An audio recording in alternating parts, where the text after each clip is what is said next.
दोस्तों अस्सलाम वालेकुम। अॼु मां पंहिंजे आत्मकथा जी किस्त नंबर 17 पेश करण लाइ हाज़िर थियो आहियां। उन खां अॻु में जो आउं आत्मकथा जी 17 नंबर किस्त पेश करियां, उन खां अॻु में आउं सिंधु नदीअ ते ठहंदड़ कैनाल्स जे बारे में कुझु चवणु चाहियां थो। सिंधु नदीअ ते ठहंदड़ कैनाल्स जे ख़िलाफ़ असां मुकमिल तौर ते पुरज़ोर एहतिजाज करियूं था ऐं सिंध में जिन बि दोस्तनि, अदीबनि, शाइरनि, वकीलनि, सहाफ़ियुनि ऐं डॉक्टरनि ऐं केतिरनि ई ॿियनि हलकनि जे माण्हुनि जेको एहतिजाज कयो आहे, मां उन्हनि सभिनी सां गॾु आहियां ऐं सिंधी माण्हुनि जे ख़िलाफ़, सिंध जे रिसोर्सिस जे ख़िलाफ़ जेका बि साज़िश थिए थी, उन जे पोयां वर्दी हूंदी आहे ऐं इहो आवाज़ ऐं इहो एहतिजाज हमेशह जे लाइ जारी रहंदो। मां जेको बि लफ़्ज़ लिखां थो, जेको मज़मून पढ़ां थो, या को स्कूल खोलियां थो, या को लिटरेचर फेस्टिवल करियां थो, या को सफ़र करियां थो, उन हर लफ़्ज़ में, हर अमल में तव्हां सम्झो त मुंहिंजो एहतिजाज आहे। असां जल्दी हिकु बैनर पंहिंजे घर जे ॿाहिरां, हिते असां लंडन शहर में पंहिंजे घर जे ॿाहिरां हिकु बैनर हणंदासीं जंहिं ते लिखियलु हूंदो, नो मोर कैनाल्स ऑन इंडस रिवर। त आत्मकथा जी किस्त नंबर 17 पेश करण खां पहिरीं ऐं उन्हनि दोस्तनि जो शुक्रगुज़ार आहियां जिन मूंखे तफ़सीली तबसरा या लिखी मोकिलिया आहिनि या व्हाट्सएप ते मैसेज मोकिलिया आहिनि। उन्हनि में सभ खां पहिरियों दोस्त आहे साईं कादिर कुरैशी, जेको ऑप्थेल्मोलॉजिस्ट आहे ऐं ईडनबरा में रहंदो आहे, स्कॉटलैंड में ईडनबरा शहर में रहंदो आहे ऐं सिंध डॉक्टर्स एसोसिएशन जो तमामु पुराणो मेंबर आहे ऐं इंडस एजुकेशन फाउंडेशन जे प्रोजेक्ट्स में ख़ैरात कंदो रहंदो आहे। मां उनजो शुक्रगुज़ार आहियां जंहिं तमामु सुठो तबसरो लिखी मोकिलियो।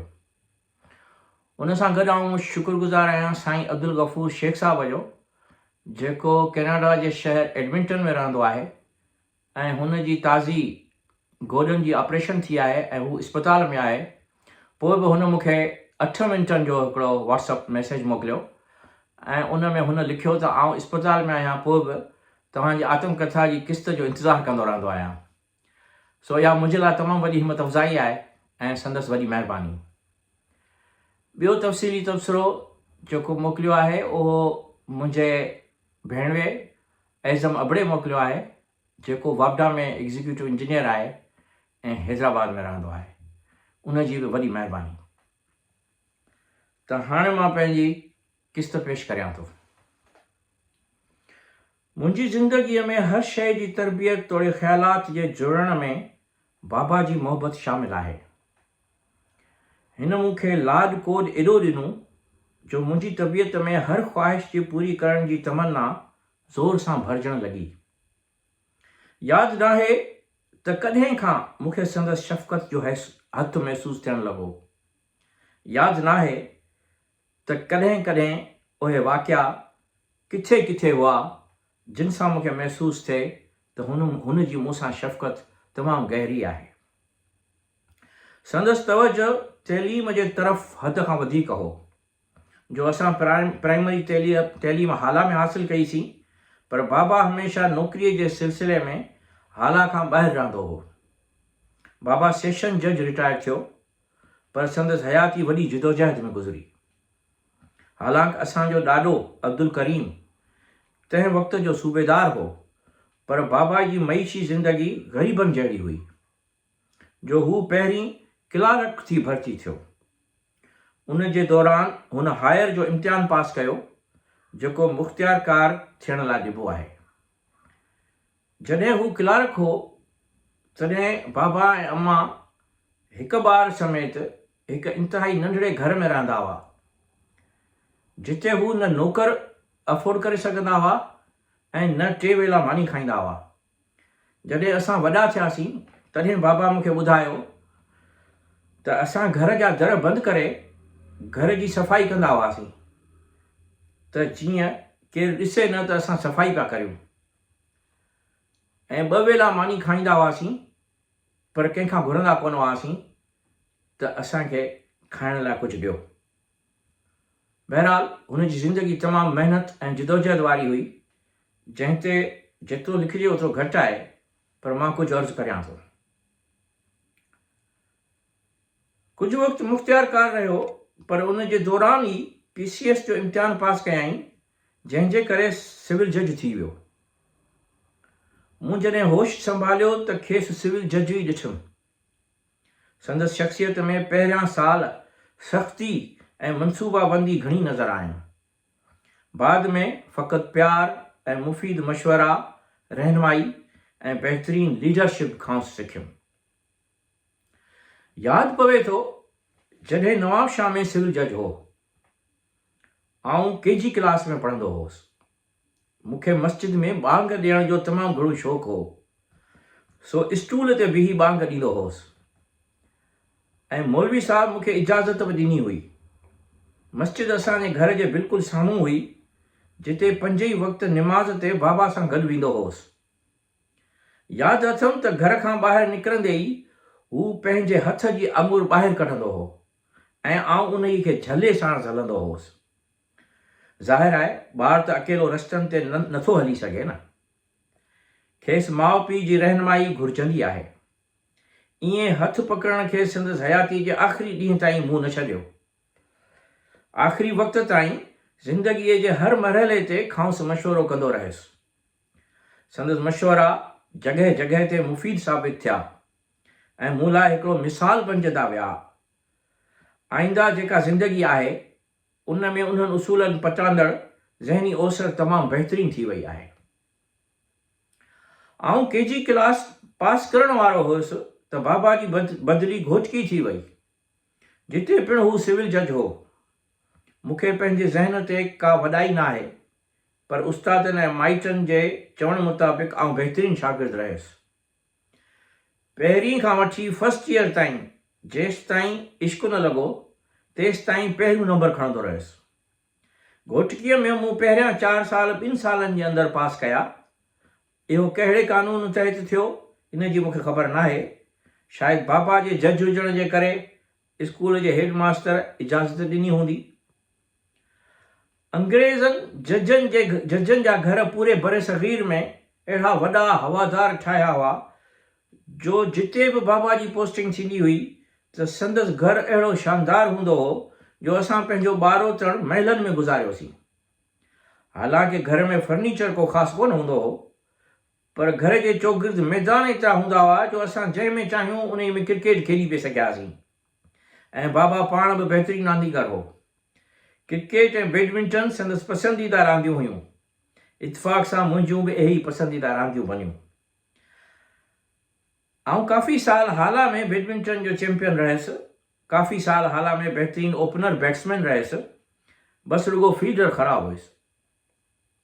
सो घोटकीअ जो घर ऐं घोटकीअ में मौजूदु हिंदू बिरादरी सां खेॾियल रांदियूं बि मूंखे न विसरंदियूं आहिनि।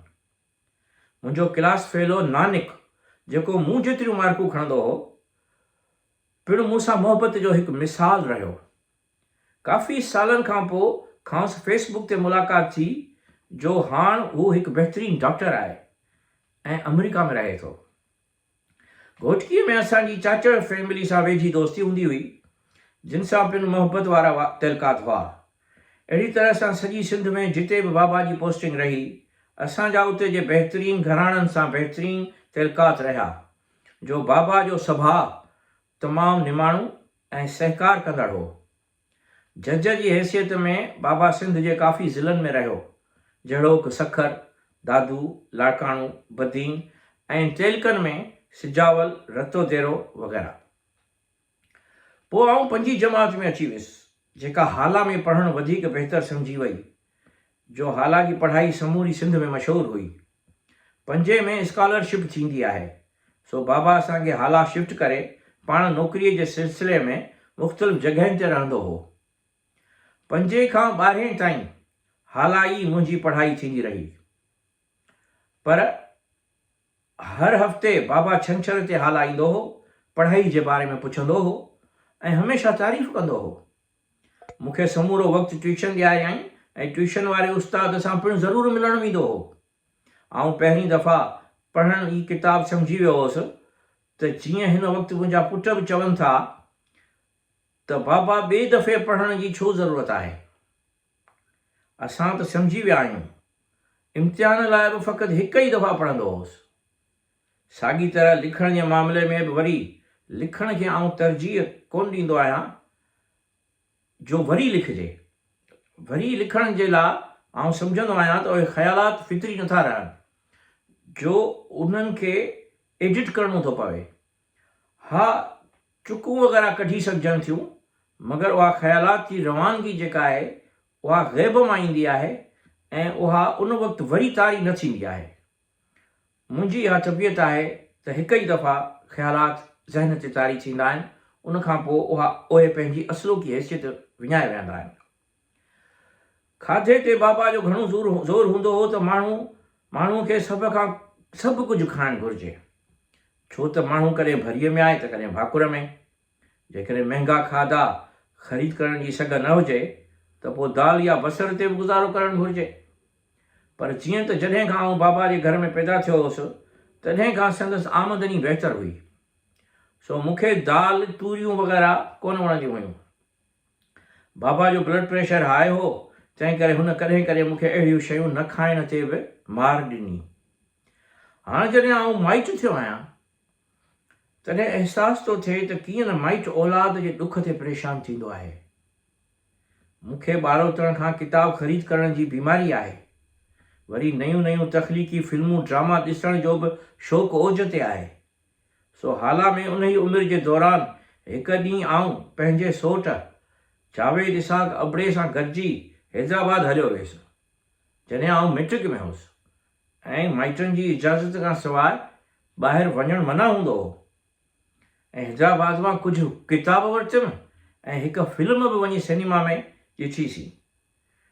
फिल्म जो नालो हिन वक़्तु यादि न आहे। उन जे दौरान बाबा अम्मा वारा तमामु परेशान थिया, छो जो असां राति जो देरि सां आयासीं ऐं जॾहिं देरि सां आयासीं त अम्मा मूंखे चयो त तूं माठि करे वञी कमरे में सुम्ही रहो, न त पिणे हींअर तमामु कावड़ियो पियो आहे त उते कावड़ जो इज़हार कंदो। सो आउं वञी कंहिं कमरे में सुम्ही रहियसि। पर बाबा जो जलाल आउं सही कोन सघंदो हुउसि ऐं उनजो डपु मूंखे हूंदो हो। बाबा सख़्तु नाराज़ हो, सो उन ॾींहं खां पोइ ॿिए ॾींहं ते मूंखे सख़्तु मार कढियाईं ऐं उन मार जे करे मूं में तमामु वॾियूं तब्दीलियूं आयूं। आउं सम्झां थो त इहा मार कढण वक़्तु हुन मूंखां पुछियो त तूं सचु ॿुधाए त कल्ह केॾांहुं वियो आहीं। मूं हुनखे चयो त आउं हिते ई घुमंदो रहियो हुउसि, यानी आला में ई घुमंदो रहियो हुउसि। पर हुन मूंखे चयो तूं सचु ॿुधाए न त आउं तोखे मार ॾींदुसि। पोइ मूं हुनखे चयो इहो ई सचु आहे। पर इहा ॻाल्हि ॿुधी बाबा मूंखे ॾाढो मारियो। यकीनन इहो हुनजे स्ट्रेस जी लेवल वधी वई हूंदी ऐं उन वक़्तु हू मूंखे चवंदो रहियो त कॾहिं बि कूड़ न ॻाल्हाईंदो कर ऐं सचु ॻाल्हाईंदो कर। मूं चयो सच पियो ॻाल्हायां, पर इहो सच ज़ाहिर न थी सघियो। उन खां पोइ मूंखे हमेशह जे लाइ इहा ई ॻाल्हि ज़हन में रही त कॾहिं बि कूड़ न ॻाल्हाइजे ऐं हमेशह सचु ॻाल्हाइजे। इहा आदत उन ॾींहं खां वठी मूं में पैदा थी आहे। तंहिं करे आउं सचु ॻाल्हाईंदो आहियां, सचु लिखंदो आहियां ऐं सचाई जी राह ते अलाह जी राह में खांसि मिलणु थो चाहियां। ऐं बाबा, तूं एतिरो जल्द मूंखे छो छॾे वें? अॼु ॾिस अची आउं सच जी राह ते हली रहियो आहियां, मजाज़ जे रस्ते खे पार करे चुको आहियां, हाणे हक़ीक़त जे रस्ते ते आहियां। ताज़ी ॻाल्हि आहे त जॾहिं बाबा खे ख़बर पई अमीर तइलीम जे सिलसिले में वाक़ई संजीदा आहे त उस्तादनि जी पघार जो फ़िक्रु जेतिरो उन ई खे थींदो आहे ओतिरो ख़ुदि उस्तादनि खे बि कोन हूंदो आहे। यानी जेके उस्ताद मुंहिंजे अंडर में इंडस एजुकेशन फाउंडेशन जे स्कूलनि में कमु कनि था, उन्हनि जी पघार जो फ़िक्रु मूंखे बि एतिरो कोन हूंदो आहे, उस्तादनि खे बि एतिरो कोन हूंदो आहे जेतिरो बाबा खे हूंदो हो। ऐं हू हर महीने मूंखां पुछंदो हो, बाबा उस्तादनि खे पघार मिली? ऐं जॾहिं पघार में कुझु पैसा खुटी पवंदा हुआ त ₹1,00,000, ₹2,00,000, कॾहिं ₹3,00,000 बि हू मूंखे कर्ज़ तौरु ॾींदो हो। बाद में वरी चवंदो हो त हे मूं तोखे माफ़ कया। सो बाबा अॼु हिन दुनिया में कोन्हे। महिरबानी वॾी।